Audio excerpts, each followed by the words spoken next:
चौपाल में जी आया नूं मैं महमूना इलियास हेडलाइन तुसी जानिया ते अहम खबर शामिल करिए कि सदर डोनाल्ड ट्रंप ने स्टीव विटकोफ ते जेरेड कुशनर दा दौरा पाकिस्तान मनसूख कर दिता है। नाजरीन अहम ते वड्डी खबर तो आगाह करिए कि अमरीकी सदर ट्रंप ने स्टीव विटकोफ ते जेरेड कुशनर दा पाकिस्तान दा दौरा मनसूख कर दिता है।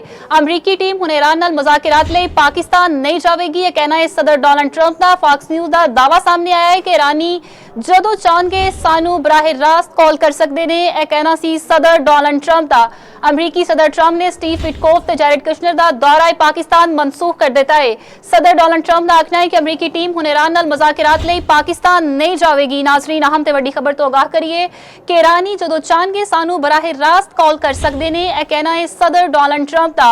दूजे पासे अमरीकी सदर डोनाल्ड ट्रंप ने स्टीव विटकोफ ते जेरेड कुशनर दा दौरा पाकिस्तान मनसूख कर दिता।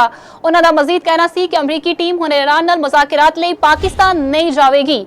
अहम ते वड्डी खबर तो आगाह करिए कि ईरानी जदों चाहणगे सानू बराह रास्त कॉल कर सकते हैं, यह कहना सी सदर डोनाल्ड ट्रंप का।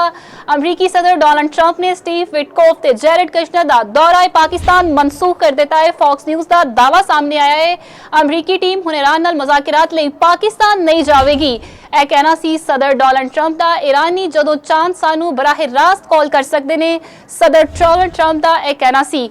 अमरीकी सदर डोनाल्ड ट्रंप ने स्टीव विटकोफ ते जेरेड कुशनर दा दौरा पाकिस्तान मनसूख कर दिता है। फॉक्स न्यूज़ का दावा सामने आया है